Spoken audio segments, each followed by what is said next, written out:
Hey yo, TNA fam, we're back here, the Apex Zone podcast, talking more shenanigans of the TNA wrestling variety, as we always do. Now, mainly from this week's show. Now, I'm not talking about the other shenanigans that have been happening. I think along the last couple of days, last couple of weeks, whatever.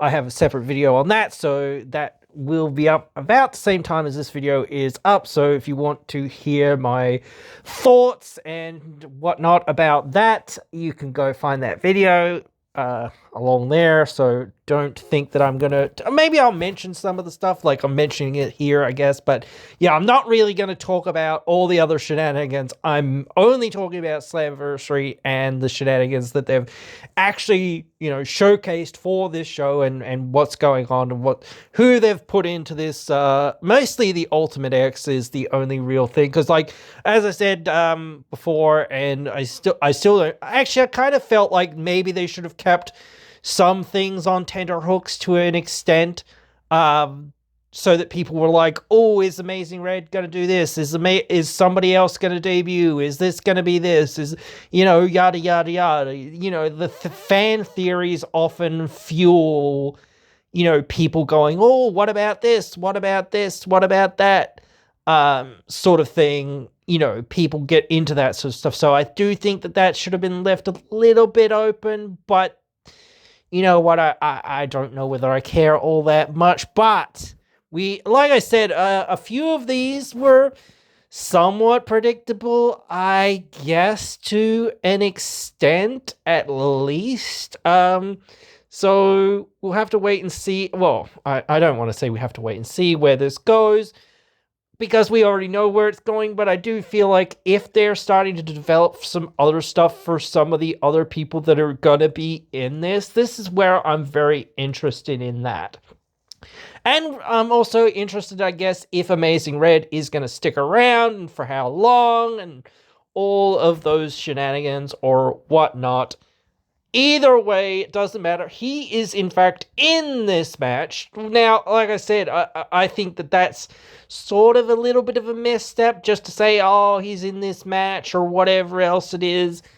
I mean, like, that's not a major thing. But then again, like I say, it's sometimes it's good to have mystery. Sometimes that mystery can be like, wait a minute, they haven't announced, this, and like for like the Ali title match, yes, they haven't done that there, and I already talked about that. But when you've got a position in this Ultimate X, and wait a minute, Amazing Red hasn't been announced, it's like, oh shit, well, what's he gonna do? Is he facing Ali, or is he in Ultimate X, or is he doing something else, or what's going on? So there's that bit more, like, again, fan theorizing and discussions to be had.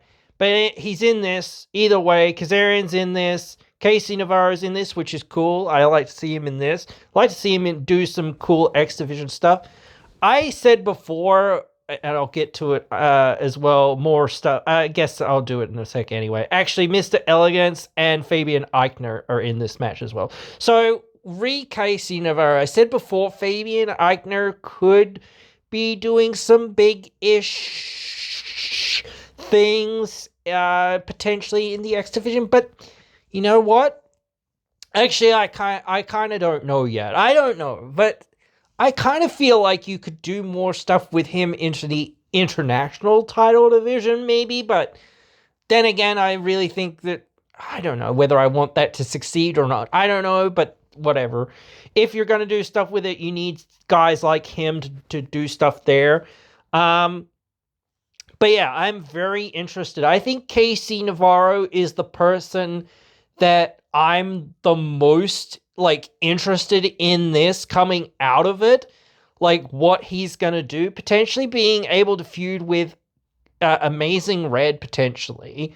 Because he recently posted something on Twitter, I believe, and said, hey, I've always been compared to you and mad respect to you, but now I've got to challenge you, bro, or whatever. Basically, something like that. I don't remember exactly, but yeah, like, that was really cool. I'd like to see that, and I even said something to the statement of, yes, give me the spice, like, or something like that, because I do like the spice of that. That seems very, very tasty, and I would like to see the spice there.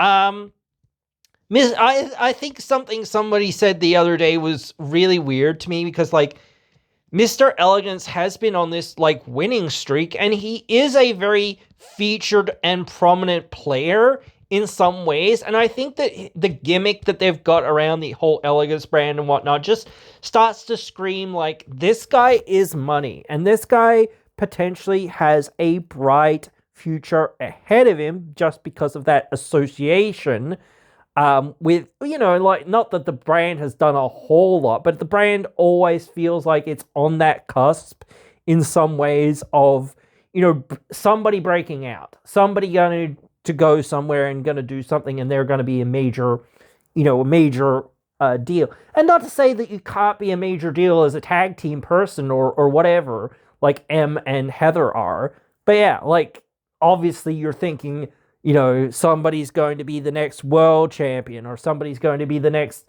whatever up and coming guy, or whatever else it is. But he's certainly a guy that I see good things for.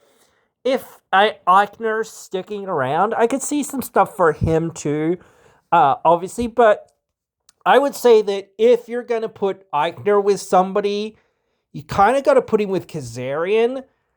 So I don't know, at least for a little while, at least to kind of, like, I don't know, what would you say? Like pad out his rivalry with Cedric Alexander, sort of a little bit, because again, like, you're not gonna get there next week, or at least if you can, you shouldn't. Like, you should be like, okay, we've got to do this thing at some point. I don't think Bound for Glory makes a whole lot of sense unless you really push Eichner. And then again, I feel like Eichner really just does. I don't know. I don't feel like he's the one yet. I feel like I'd be more interested in seeing KC Navarro versus Cedric Alexander at Bound for Glory. But then again, I'd really want to see Amazing Red and KC at some point. I don't know. I kind of want to see that. I know a lot of people wanted to see Leon and Amazing Red in TNA, not just on what was it, House of Glory? I can't remember, but whatever indie show it was that I think they actually had a couple of matches, didn't they? I think maybe one was like a tag match or something. I don't know. It doesn't matter. Anyway, but yeah, I still don't think it changes my perspective on the outcome of this match, but it is somewhat nice to see, well, this thing fully announced in some ways, because it is like, at least we know what we're gonna get here. And like this, like, I said this before with like Kazarian and a couple of the other guys, and I'll probably have to keep saying it too, is that this is almost the perfect position for them. They're not winning. They're just a part of the field, and like, you'll get to feud with somebody coming out of this, and then you'll, have something to work with for a few weeks, for a few months, and then you'll go on from there. But yeah, we'll have to wait and see how that pans out and whatnot. So I am excited for certain things at Slammiversary. Obviously, there are some really good things at Slammiversary in that, like I said, but like, it has been the build of a lot of these things that has been a little lacking. Yeah, I don't know really what else to say about the match there, because there's not a whole lot to say. We've already kind of gone through a whole lot of what I thought the match was going to be. The match is mostly going to be about furthering the rivalry between Leon and Cedric. I mean, like, I do think like that is getting a little bit played out to an extent, obviously, but there is such a thing as saying, well, we've got to finish it up. Like, we've got to finish it up. This was like a long-term plan and whatnot. So again, that's kind of what we've got to do. And, like, I do feel like at some point you just need to be like, okay, now we've kind of done that. We really need to move Slater along to do something else. But what? That's the thing. And how does that pan out? I mean, it doesn't look like he's going to be a tag team guy very much. I said that he could become a tag team guy, but for the most part, I don't really think that that's going to happen. I just don't really see it. I could be surprised. So yeah, I certainly see him in a singles role more so. I mean, the international title is there, but I would say that and I say the world title is there as well. But I don't think realistically, at least right now, he's potentially winning that. I mean, or either of those. Sorry, rather, I guess.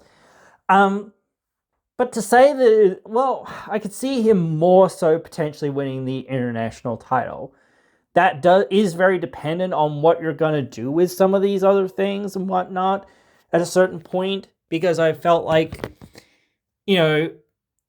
Hotch and some of the other guys that are there, it's felt like, hey, you might be kind of giving Hotch something to work with there in that regard. Maybe that's Ali, I don't know.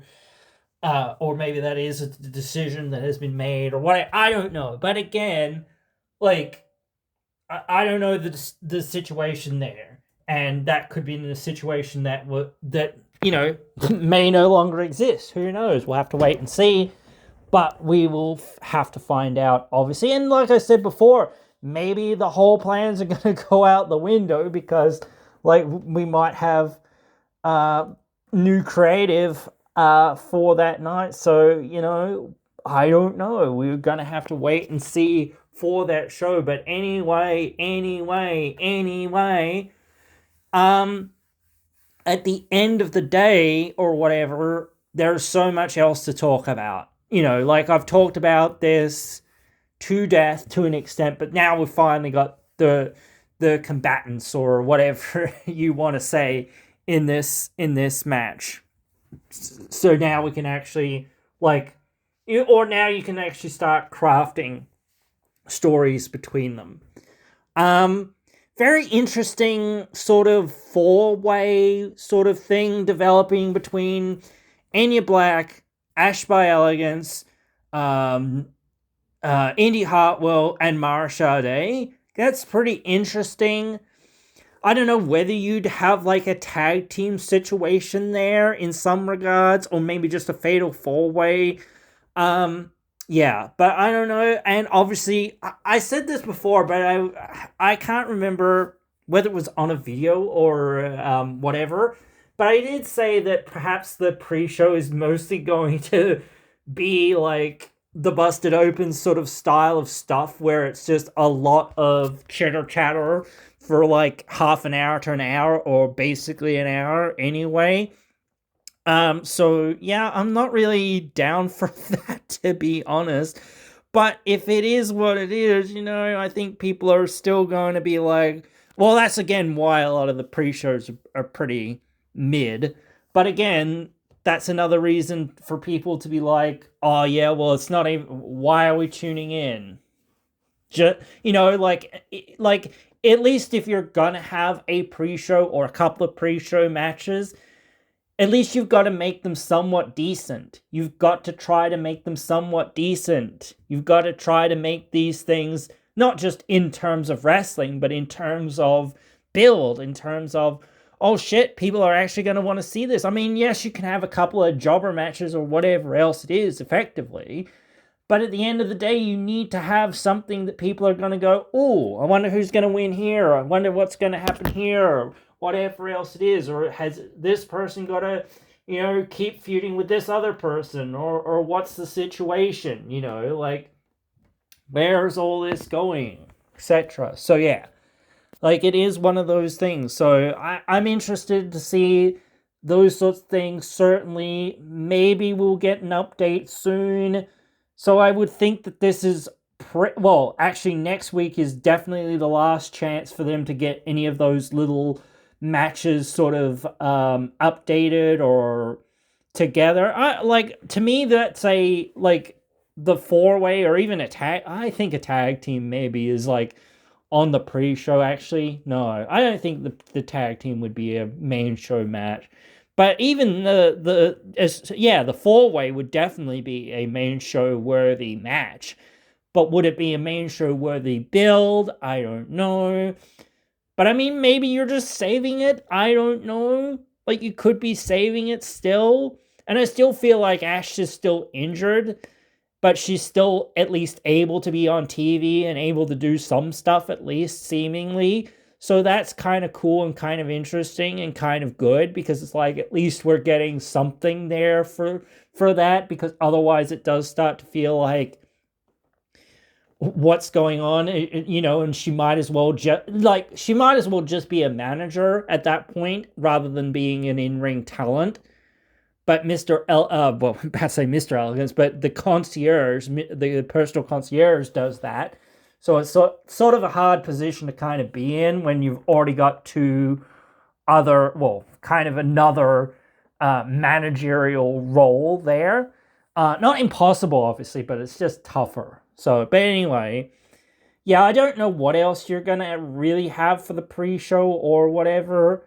But yeah, like I don't think you should have the international title on the pre-show, but I assume that it could be on the pre-show just due to the fact that it's like, well, what else are you gonna put there? But then again, there's so many things that, like I said before, what's happening with AJ Francis and Elijah?